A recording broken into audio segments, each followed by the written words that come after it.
I'm so excited to have Megan Vos and Savali on the podcast. They are fellow international school educators.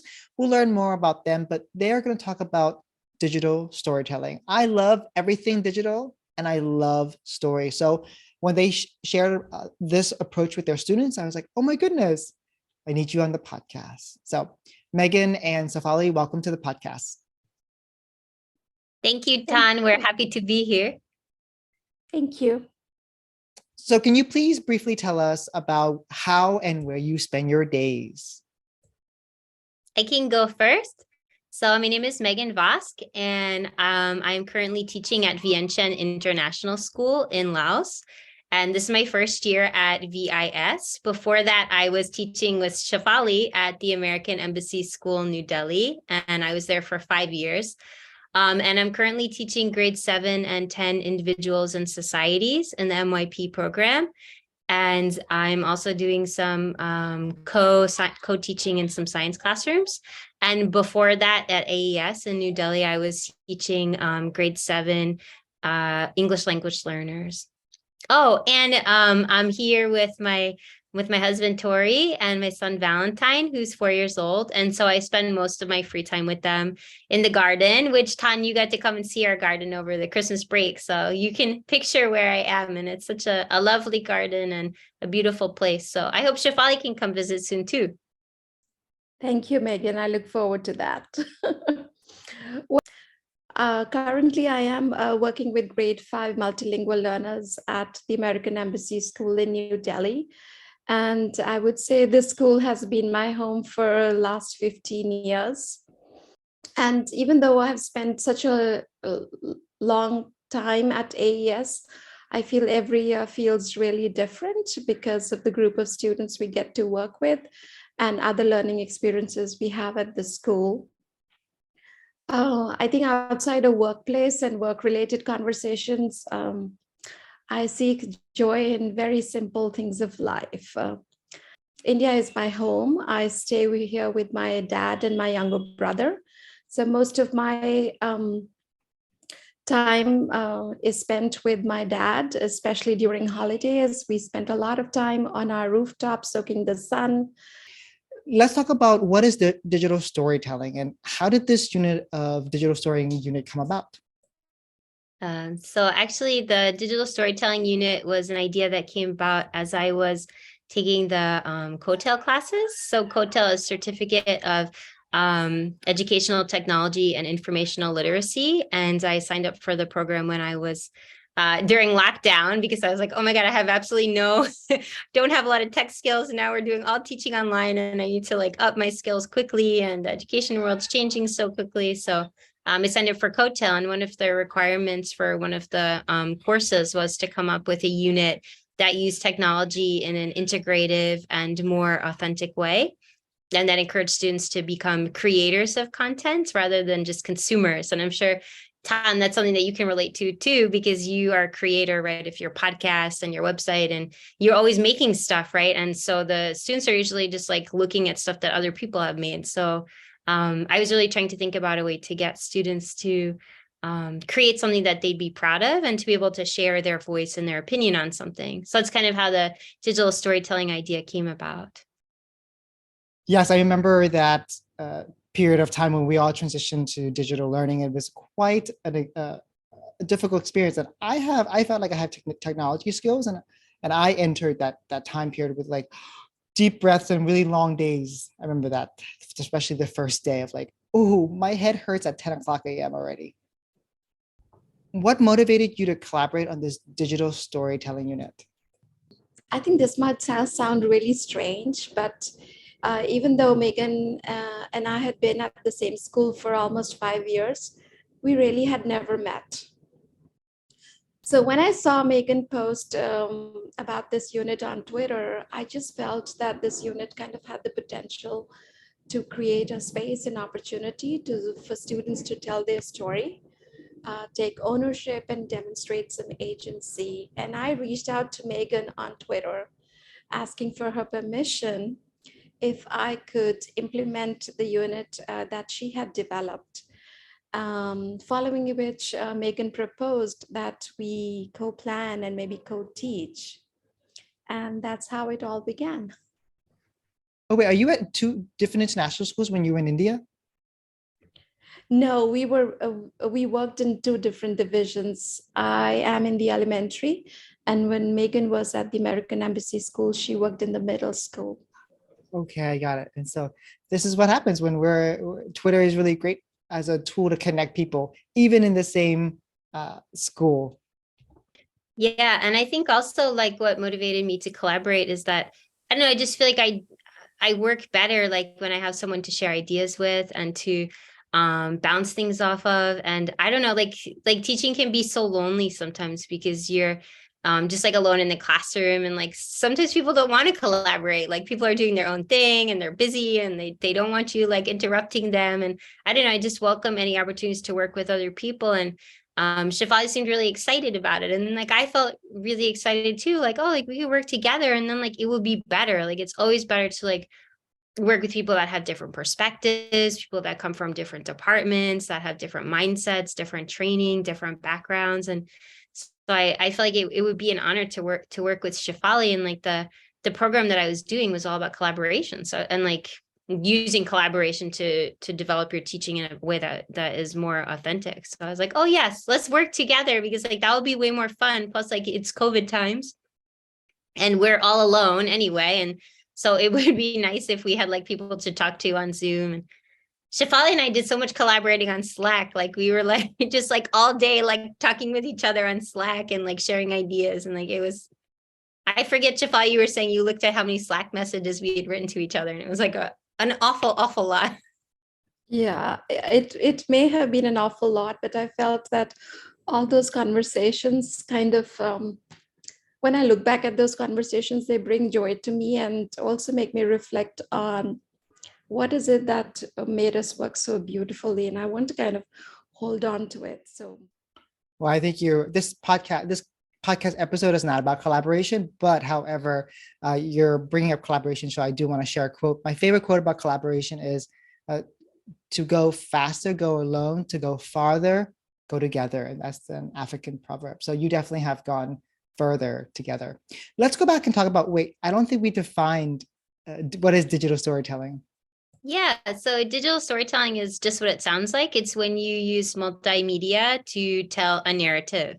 So it can be about anything you want. And usually you would use like tech tools like iMovie or CapCut, and you can produce something that has images, visuals, words, and then kind of some kind of story behind it, music. And you follow the same kind of process you would when you're drafting, you know, an English paper, and that you kind of come up with an idea for a script, and you make an outline, and you draft, and you revise, and you peer edit and share. And there's so many great examples online of digital storytelling, and often it's a personal narrative. So it's about something that's important to the creator, and they want to share a story about like their journey in summer camp, or what was it like. A lot of our students wrote about what was it like to be a new student and an English learner in an English language school, or what did it feel like to move from Korea to Delhi when it's completely different in Seoul than it is in Delhi. So stories that are personal and important, or why golf is so important to my life, and how did it help me bond with my dad. So it's kind of like the old, you know, personal narrative, but with media and images, and like you're telling a movie a little bit. And it's usually a little short video, like it's no more than like 4 minutes. So I can see this unit fitting in, like you said, in elementary school and high school, it's the narrative unit. It always repeats in elementary school, and it gets more sophisticated in high school.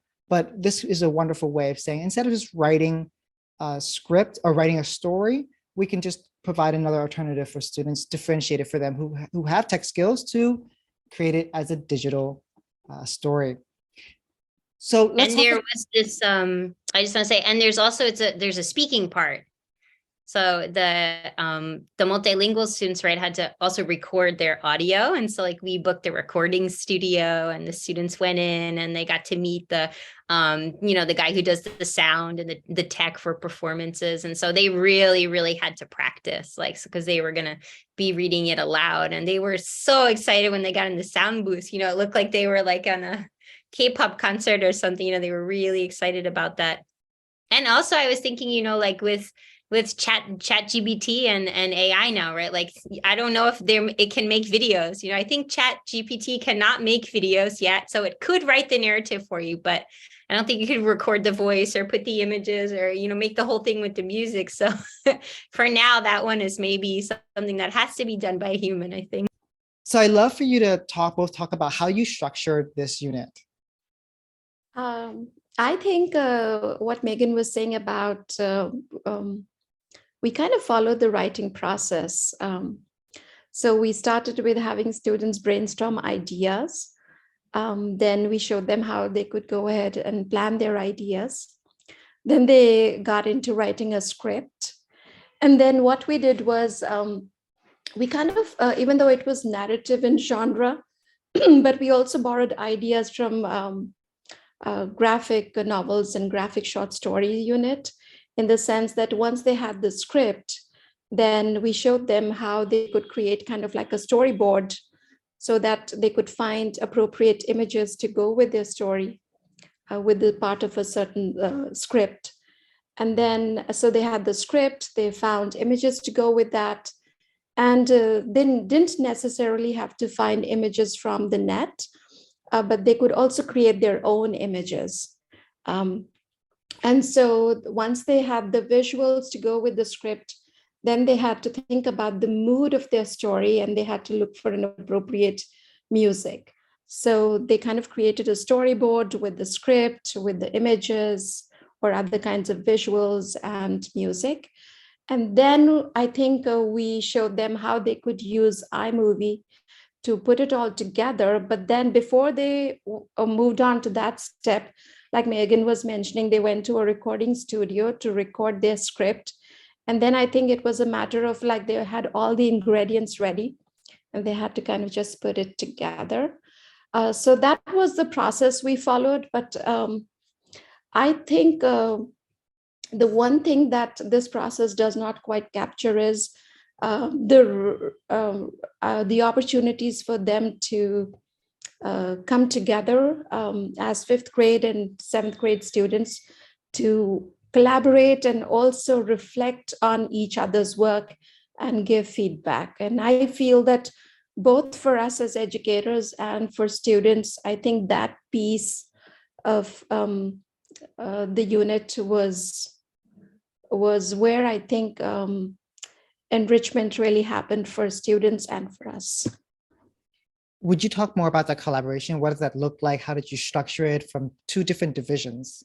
First of all, let's talk about like brainstorming ideas. Like my group was much bigger, and I think and I would see students every other day for 45 minutes, whereas Megan would see them for like 85 minutes. So they were always a step ahead, which was good for us. So for example, when we started with brainstorming ideas, Megan's group had already brainstormed ideas. And I think technology really helped us offer those opportunities for collaboration. So by the time we got to brainstorming ideas, Megan's group was already done and they had posted all their ideas on Flipgrid. So our students watched those and they got really inspired. So that was one, but it wasn't just like looking at each other's work, but also giving feedback. So there were multiple opportunities for them to see each other's work on Padlet, on Flipgrid, and give each other feedback. We also got to, this was hard, scheduling wise, it was really hard. But we found this day where Megan actually brought her group of students to my class, and we co-taught a lesson on peer feedback. And we modeled giving peer feedback using Caitlin Tucker's choice board. And And I think that lesson will stay etched in my memory for a long time, because I could see how it transferred to students and how they looked at each other's work and gave them feedback. Yeah, so And we yeah, watched that Austin's Butterfly clip. right. You know that classic clip where they're showing the Austin's Butterfly. I think it's Ron Berger. It's like a very old clip from the 90s. Like probably I watched it when I was in teaching school, and Shefali remembered it and found it, this Austin's Butterfly clip where they show how this little boy had drawn a picture of a butterfly. And then he shared it with his peers, and they workshopped it again and again and again. And then they looked at the iterations of how the butterfly had transformed from the very start until the end. And you could see like amazing, like how much better it had become. And so we talked about that with the students too. And I think that also really inspired them, because you can see visually how much better it gets after the feedback. And that's the stage of the writing process, I think, where the kids usually do the draft and then they're done, right? They don't go back and revise or edit. And actually, we did a lot of modeling as well, because I made my own digital story. So I followed the process with the students, but I was one step ahead, and I kept showing my work to the students and asking them, what did they think? So they gave me a lot of feedback, and I also posted a lot of versions of my digital story that I'd made. Like the student said at one point, like, the music is too loud. This music doesn't go. Like, we can't hear you there. These pictures don't fit. So like they also gave me a lot of feedback, and I think I was vulnerable, so that inspired them also. I think what worked beautifully was that Megan was one step ahead of her 7th group students, and they were ahead of us.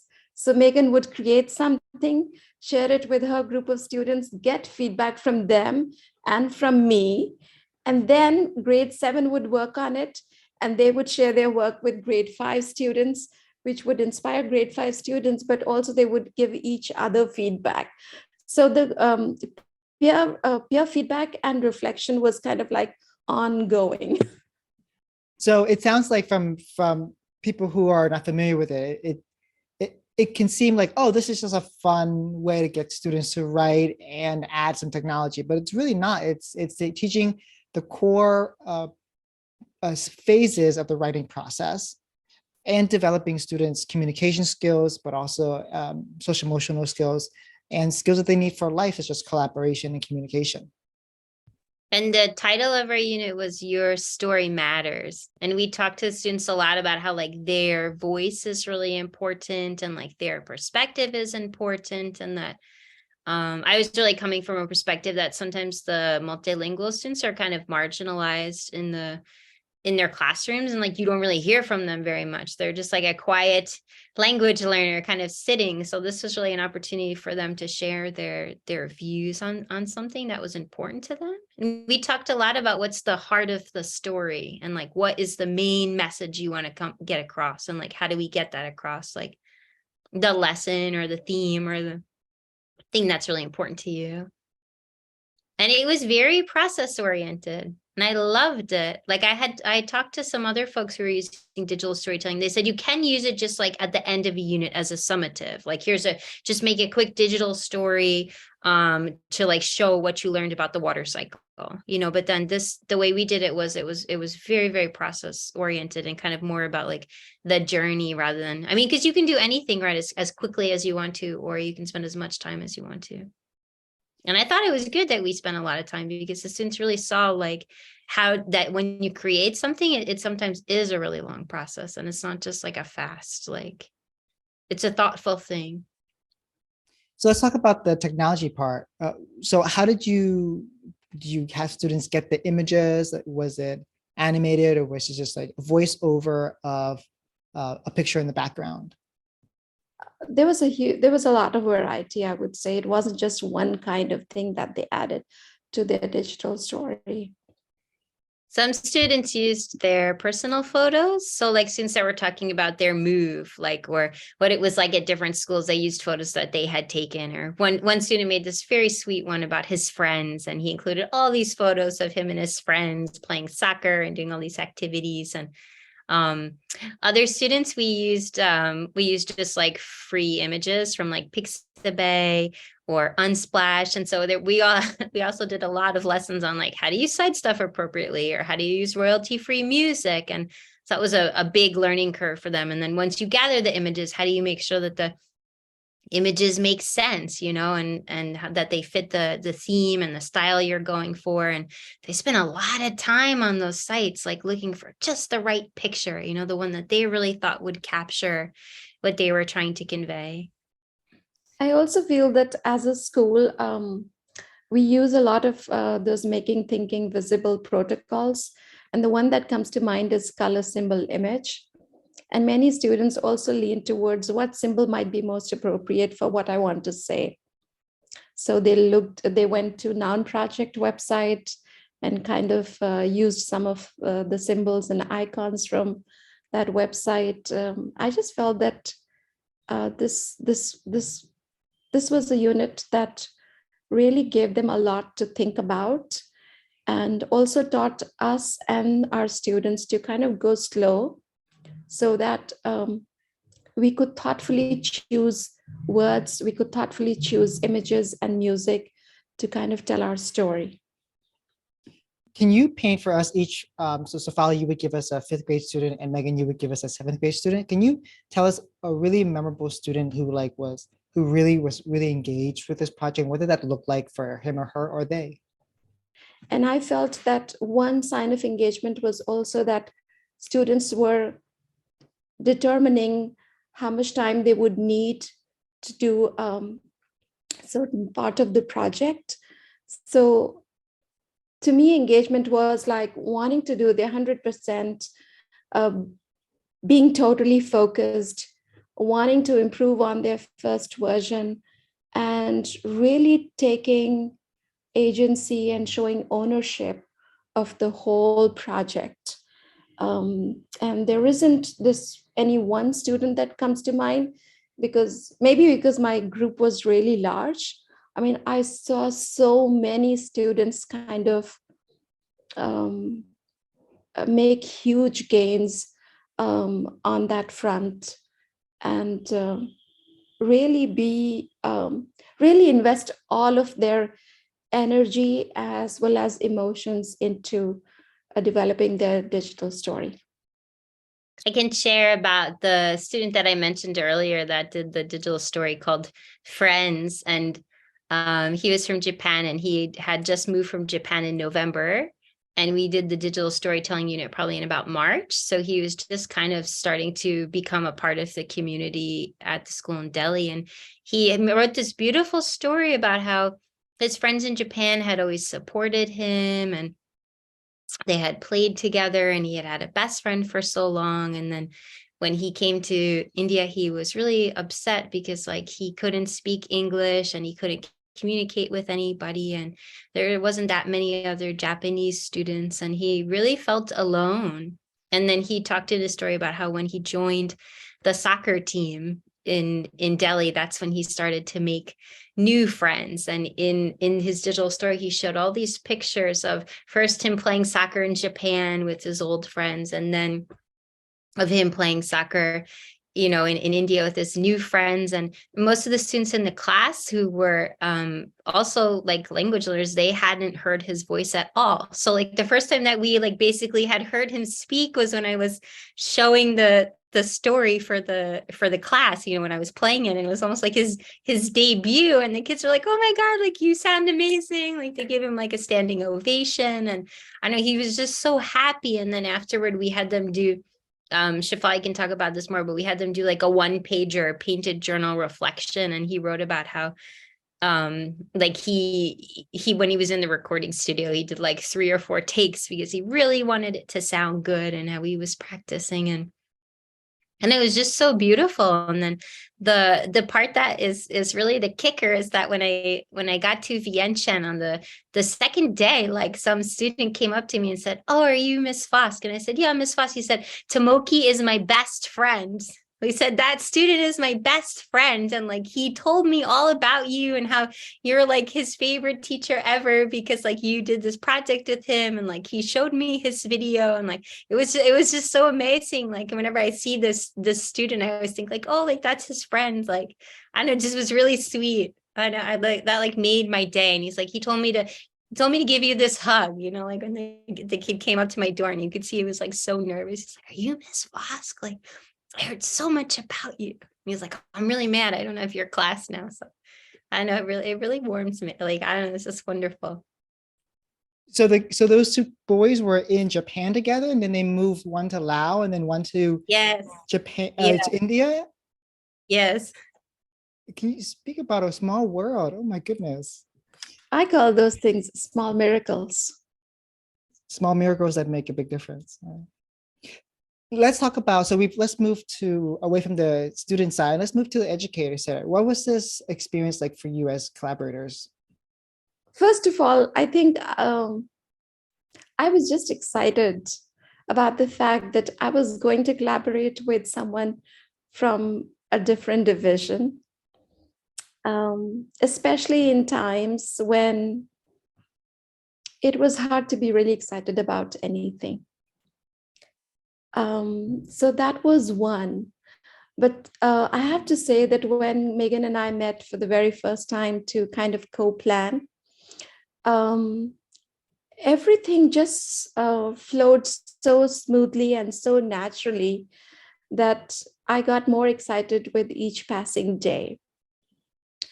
For me as an educator, the things that I experienced in this collaboration are things that I had aspired to.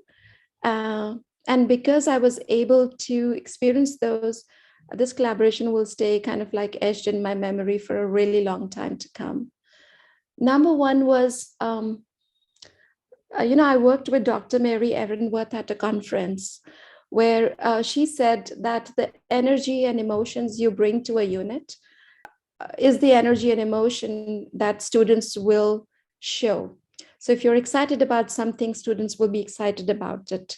And I felt that because both Megan and I were super excited about how things were unfolding, students could kind of sense that energy, and they were equally excited about every lesson and every stage of that digital story that they were developing.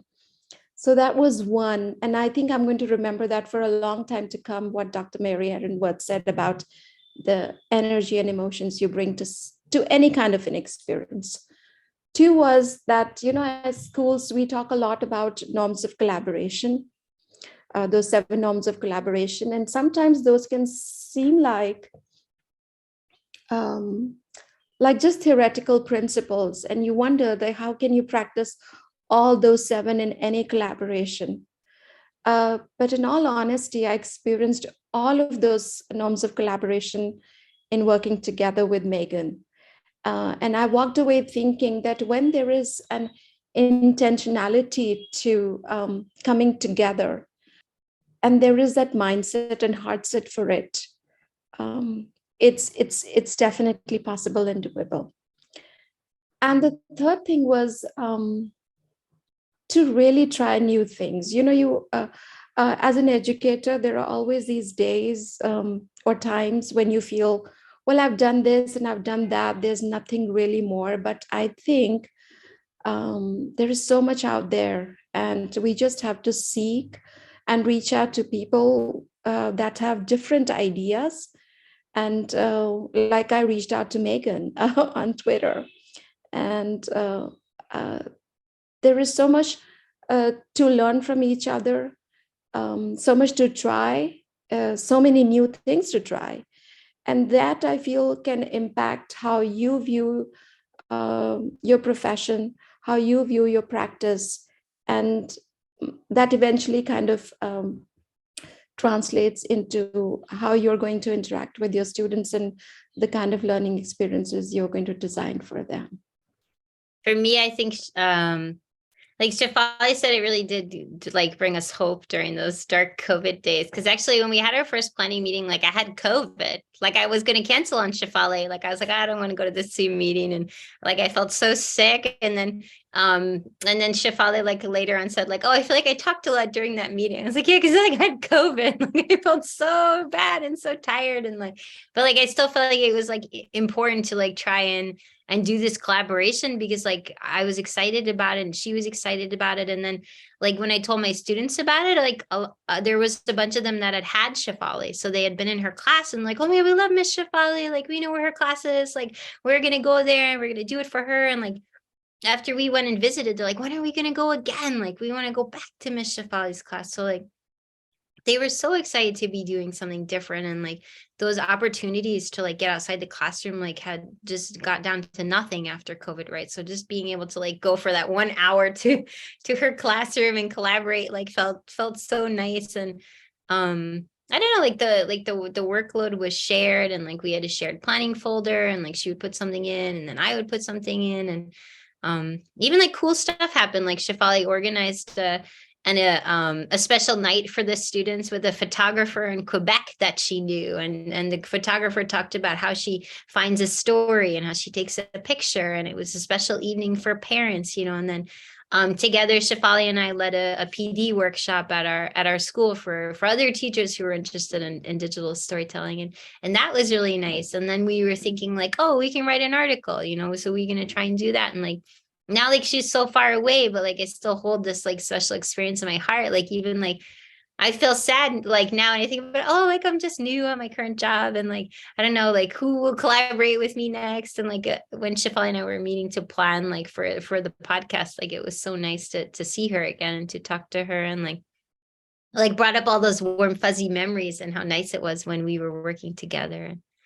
That was really special. And like Shefali gave me she gave me a little butterfly. She gave me a butterfly to remember our collaboration, since we had studied the Austin's butterfly. So it was really nice. And this is what happens when we find someone we can work with that is aligned and ready to work with us. And so, beautiful example. Let's close the podcast with talking about red light, green light, and yellow light. So a red light is something you ask teachers to not do if they were to do this project. A green light is something you would ask them to start doing in terms of this project. Yellow really means what can we keep doing in terms of teaching writing instruction to multilingual students? And I know this question because you ask all the people on your podcast, you ask them this question in some way or another. You know, this is your question, Tom, but I wasn't ready for it. Like I should have prepared. I knew you would ask this question. Let's see. So the red light would be definitely don't rush it. Like you should take your time with this, and you shouldn't rush through the steps or feel like you have to rush the students or like they have to meet this deadline. Because I think if you rush it, like it won't be as meaningful, I think. And the yellow light, like what teachers should keep doing is using modeling and mentor texts, because I think, and mini lessons, right? Those are like the 3 cornerstones of workshop model, like modeling, mentor texts, and mini lessons. So I think that those are all perfect things that teachers can keep doing. And the green is what should they start doing? I think just like start like providing more voice and choice to students. And I know like UDL is the big buzzword right now, and how do we provide more choice to students? And I think a unit like this is perfect because it provides so many entry points for students at so many levels, and they have so much choice about what to include and how, and they were really in the driver's seats. So I think that's something to start, is maybe this unit is the start of that, and then think about like what are ways you can continue to do that, and what are ways you can green, like how do you make students be more creators? Because that was like the heart of like the assignment from COTEL, like I mentioned in the beginning. And I think that's really important, like that the students feel like they are creating something and doing things that are creative and making stuff. And like here, like if I ask students, like, what's your favorite class? Like they always say like design or art or theater. And I think it's because they're making really tangible things, and like they can see like that design process. And so in the humanities, how do we do that, right? How do we get kids creating more? But beyond that, just like, I don't know, like standard 5-paragraph essay, like how do we get them creating stuff that's meaningful for them and that's relevant for them and that takes into account their skills? Because like I didn't know how to use iMovie, but like the students really showed me how to use iMovie, like in a way that was interesting. and then we could learn with them, and then they felt like they were teaching me, and like that was exciting, so I think that's something for it to start doing more, as like giving kids opportunities to kind of shine and use their skills and be in charge of the learning. So Safali, to close off, what would you recommend teachers do as the first point of starting with digital storytelling? Well, now that after implementing digital storytelling unit, I mean, I do have lots of ideas about how this could be important. But when I was starting, I just felt that I needed to try out this unit simply because of the multimodality it offered. And this is especially helpful to our multilingual learners. And I know as homeroom teachers, we're always trying to find things that kind of go with the standards that we are trying to teach. For once, I would say that even if it does not quite match with any academic standard we are trying to teach, just try this, because the gains don't necessarily have to be purely academic. What Megan was saying about giving students voice and choice, opportunities to demonstrate agency and ownership, building confidence, and being able to decide for themselves are far greater benefits than academic benefits in my mind. Because I feel when you create those opportunities, students walk away with skills that I refer to as life skills. I think this unit kind of taught us how to teach, but it also taught students how to learn, how to show an understanding of what they already know. So I just feel these are really important life skills.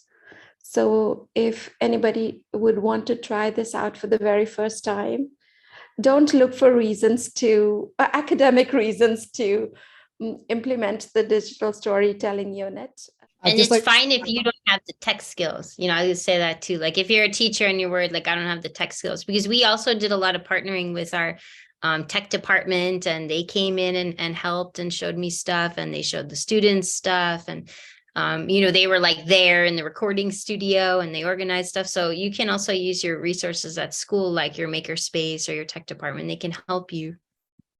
What can be measured doesn't always count, and what can't always be measured. And so your story of working together really shows, well, yes, we can measure the academic gains of the standards, but there are things we can't really count quantifiably, yet the students were engaged with. So thank you for sharing your story with us, and maybe it'll motivate teachers to think about, oh, maybe I'm going to try digital storytelling with my narrative unit that I'm already going to create anyway. So Megan, and there's so many good resources if you just Google it. Like if you just Google like digital storytelling, I think we got a lot of resources from the University of Houston website, I think, and from Leanne Lavender had a really nice website. So there's like tons of resources out there, and it's easy to find stuff. And you can message us on Twitter too, because now we know we can share all our resources with you, so we can pass it on, since that was how we collaborated. If someone else is interested, we can also share with them. It was great to have you on the podcast. Thank you. Thank you, Tan. It's such an honor. It's always my dream to be on your podcast.